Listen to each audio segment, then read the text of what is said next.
नीति कहती है कि आप जहाँ पैदा हुए हैं, वहाँ के संदर्भ में ऐसी कोई बात ना कहें, जिससे उस क्षेत्र का हल्कापन महसूस हो। हाँ, लेकिन मैं उस धरती से हूँ जहाँ माँ सीता धरती फाड़ कर उत्पन्न हुई, लेकिन विकास अभी भी वहाँ अछूता है। वह जगह जहाँ हल के नोक से माँ सीता निकली, बस महज कुछ खाना पूर्तियों के साथ उनका जन्म स्थल घोषित तो हुआ है सीतामढ़ी पुनौरा धाम, लेकिन अभी भी मूलभूत सुविधाएं उनसे दूर हैं। दूसरी तरफ मैं वहाँ हूँ जहाँ प्रभु श्री राम के नानी गांव है। कहते हैं कि माता कौशल्या यहीं उत्पन्न हुई थी, और यहाँ जो मंदिर है उसमें बाल रूप में श्री राम प्रभु श्री राम को गोद में रखकर माता कौशल्या की प्रतिमा है। यह सरकार अभी जो है, यहाँ छत्तीसगढ़ में कांग्रेस की सरकार है, और ऐसा कहा जाता है कि केंद्र में भाजपा सरकार आने के बाद अयोध्या का तो काया पलट हुआ, लेकिन माँ सीता की धरती सीतामढ़ी आज भी विकास की राह तक रही है। दूसरी तरफ मैं कहना ये का चाहूँगा कि यहाँ सरकार भूपेश बघेल की है, कांग्रेस की सरकार है छत्तीसगढ़ में। और रायपुर से जब आप 25-30 किलोमीटर पूर्व की तरफ बढ़ेंगे, तो चंद्रखुरी वह जगह आएगा जहाँ प्रभु श्री राम की माता कौशल्या उत्पन्न हुई थी। पहले यहाँ भी छोटा सा एक मंदिर और बाजू में एक छोटा सा परंपरागत तालाब हुआ करता था, जिन दिनों मैं यहाँ छत्तीसगढ़ में रहता था 17 वर्षों तक पिछले। लेकिन अब पर्यटन विभाग छत्तीसगढ़ ने इसका कायाकल्प कर दिया है। अब तालाब के बीचों बीच एक मंदिर और ये पूरा जो स्थल डेवलप हुआ है, निश्चित रूप से बड़ा सराहनीय है और बड़ा ही मनमोहक दृश्य यहाँ उत्पन्न होता है। कहते हैं कि मुख्य मंदिर में जब आप प्रवेश करेंगे, जैसे मैं अब यहाँ प्रवेश करना चाहा, तो यहाँ जैसे मुख्य मंदिर में प्रवेश करने पर आप यहाँ के दृश्य इतने मनमोहक हैं और पर्यटन के दृष्टिकोण से इतना अच्छा सुसज्जित किया जा रहा है। हालांकि प्रोजेक्ट अभी चालू है, काम वहाँ चल रहा है, लेकिन जिस तरीके की सुविधाएं यहाँ दिखती है, निश्चित ही माँ सीता की धरती सीतामढ़ी में इन सुविधाओं के लिए हम तरस रहे हैं। छत्तीसगढ़ की राजधानी रायपुर से लगभग 25 किलोमीटर दूर स्थित चंद्रखुरी का यह माता कौशल्या मंदिर तीर्थनीय स्थल तो है ही, पर्यटन का अब केंद्र बन रहा है। यहाँ देख रहे हैं आप बजरंगबली हैं और बाजू में से राम जी की मूर्ति को तराशा जा रहा है। प्रतिमा आदमकद प्रतिमा, विकराल प्रतिमा यहाँ भी प्रभु श्री राम की लगी है और उसे तराशने का काम चल रहा है। ये बाहरी दृश्य है। अभी हम मंदिर में प्रवेश करेंगे और निश्चित रूप से आप देखेंगे कि किस तरीके से मंदिर की व्यवस्थाओं को कितना बेहतर बनाने का प्रयास हुआ है। यहाँ जैसे मैं अभी अपने सैंडल चप्पल शूज को निकालूंगा, तो ये छोटी सी देखिए पानी की धारा है, इससे गुजरते हुए आपके पैर के अपने आप धुल जाते हैं। मतलब ये बहुत छोटी सी व्यवस्था है जो मंदिर में होना चाहिए। आपका पैर स्वतः ही धुल गया यहाँ से निकल के, और आगे ये मैट है, मैट से गुजरते हुए आप मंदिर की तरफ प्रवेश करते हैं। आप देखिए तो तालाब है चारों तरफ और बीचों बीच प्रतिमा है, और देखिए समुद्र मंथन का झांकी भी इस तालाब के अंदर प्रस्तुत करने का जीवंत प्रयास हुआ है। ये पूरी व्यवस्था अभी छत्तीसगढ़ पर्यटन विभाग द्वारा इतना बेहतरीन डेवलप किया जा रहा है कि यह जगह वास्तव में काफी मनमोहक सिद्ध हो रहा है। मेरे कहने का तात्पर्य मात्र इतना है कि अगर छत्तीसगढ़ की सरकार इतनी बेहतरीन पहल कर सकती है, तब जब आप कहते हैं कि पूरा देश राम की धारा में चल रहा है, अध्यात्म के धारा में चल रहा है, और तमाम राजनीतिक दल एक दूसरे से ज़्यादा आध्यात्मिक होने का प्रयास कर रहे हैं, आखिर बिहार में ऐसा क्यों है? बिहार में ऐसा क्यों है कि एक मंत्री रामचरितमानस पर सवाल उठाता है? बिहार में ऐसा क्यों है कि सीतामढ़ी जहां जनक जी के हल के नोक से सीता धरती से प्रकट हुई, उस स्थल को अब भी वैसा ही रखा गया है जैसे विकास से अछूता हो। ये तय करना होगा कि हम किस व्यवस्था में बिहार को लेकर जाना चाहते हैं, जहां एक मंत्री अपने अल्प ज्ञान के कारण रामचरितमानस को बांटने वाला ग्रंथ साबित करने में प्रयासरत है, वही सत्ता के तमाम मुख्यमंत्री और मंत्री उदासीन बैठे हुए हैं और मौन साधे हुए हैं, जहां विकास पे भी मौन है और ऐसे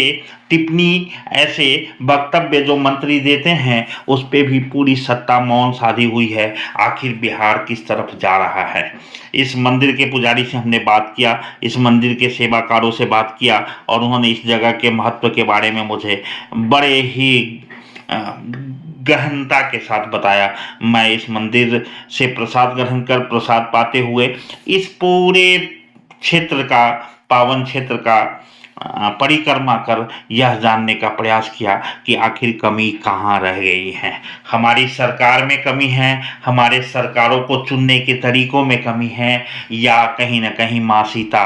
रामायण काल में भी राम जी का इंतजार करते करते अपना समय व्यतीत कर रही थी और इस काल में विकास का इंतजार करते हुए। सीतामढ़ी में नेताओं की कमी बिल्कुल भी नहीं है और वहाँ से तो पर्यटन मंत्री भी रहे हैं, बावजूद इसके जो व्यवस्थाएं सीतामढ़ी में हैं और जो व्यवस्था यहाँ आपको देखने मिल रहा है, हालांकि ये व्यवस्था यहाँ दिनों दिन सुदृढ़ हो रहा है, पूरा पर्यटन विभाग का टीम लगा हुआ है और कार्य बड़ी तेजी से चल रहा है, लेकिन अब तक जितना भी हुआ है व्यवस्थाएं यहाँ, उसकी तुलना में भी सीतामढ़ी पता नहीं सैकड़ों गुना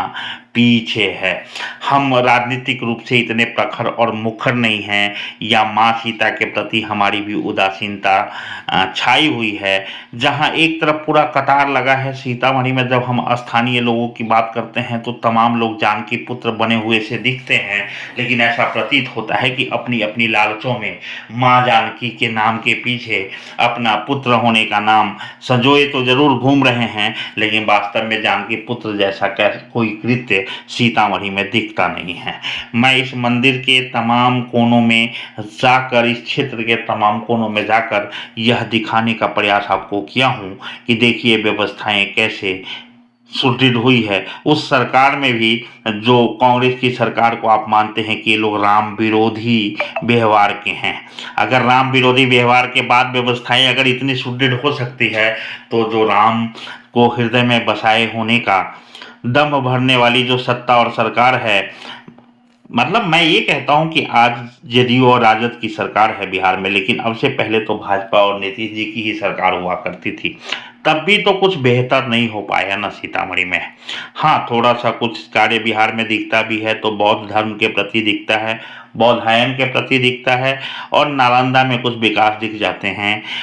वहाँ तो शीशे के पुल तक बन गए हैं। लेकिन मैं भी तो पिछले 5 वर्षों से संकल्प की दाढ़ी बढ़ाकर घूम रहा हूँ। महज एक पुल, वह पुल जहाँ के बारे में भी हम आपको बता दें कि वो 2 नदियों का पावन स्थल सीतामढ़ी, शिवहर और मोतिहारी के मध्य है, बागमती और लाल बकिया, जहाँ से राम जी की बारात आई थी, जहाँ कलौआ अड्डा था, जहाँ बारातियों ने स्नान ध्यान कर भोजन ग्रहण किया था भंडार में, जहाँ देवता लोग देवलोक से पधारे थे और वहाँ 2.5 दिनों तक निवास किए थे, उस जगह का नाम आज भी कलौआ अड्डा के कारण भंडार और देवों के आगमन के कारण देवापुर है, जहाँ देवों के देव महादेव खुद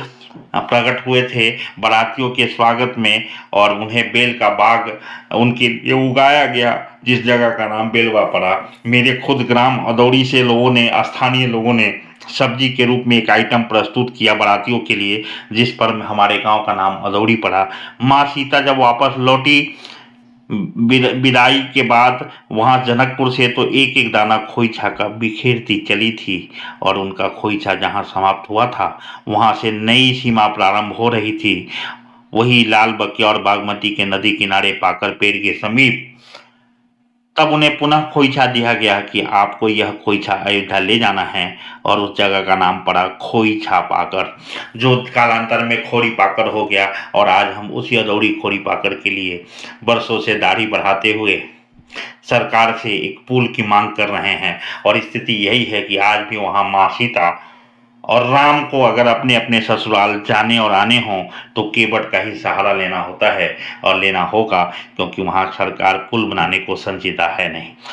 सवाल सरकार का तो है ही, लेकिन हम और आप कितने संजीदा हैं माँ सीता के क्षेत्र विकास को लेकर,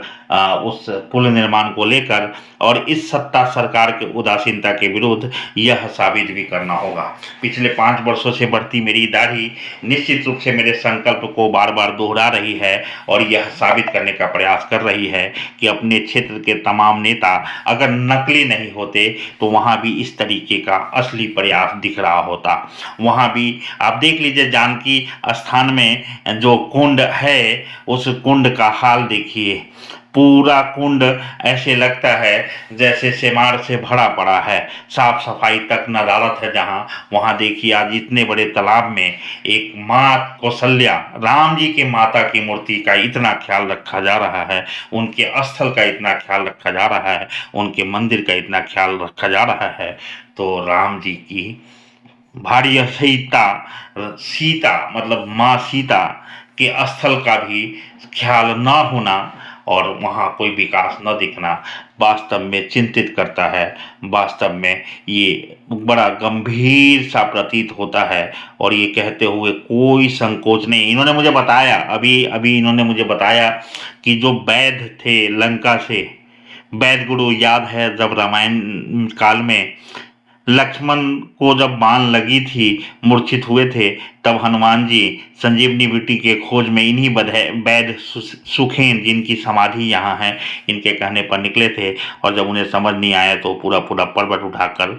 ले आए थे। जी हाँ, ये यहीं पे वैद्य सुखेन जी का स्मारक भी है, समाधि स्थल है और हम चंदखुरी में है, माता सीता कौशल्या मंदिर में है। वो मंदिर जहाँ प्रभु श्री राम अपनी माँ के गोद में बाल्यकाल में समय बिताए हैं और ये मंदिर उसी की निशानी है। ये ऐतिहासिक धरोहर है, यह एक धार्मिक धरोहर है, यह एक आध्यात्मिक धरोहर है। यह अलग बात है कि बिहार के कुछ मंत्री अल्प ज्ञान में रामायण पर सवाल उठाते हैं और बाकी लोग सत्ता पक्ष विपक्ष एक दूसरे के पीछे कटाक्ष करने लग जाते हैं। मीडिया को मसाला मिल जाता है, क्योंकि बिहार में इन सब के अलावा कुछ है भी क्या। माँ सीता की असली तक का तो विकास होता नहीं, तो किसी मंत्री के ऐसे अभद्र बयान के पीछे हम लगे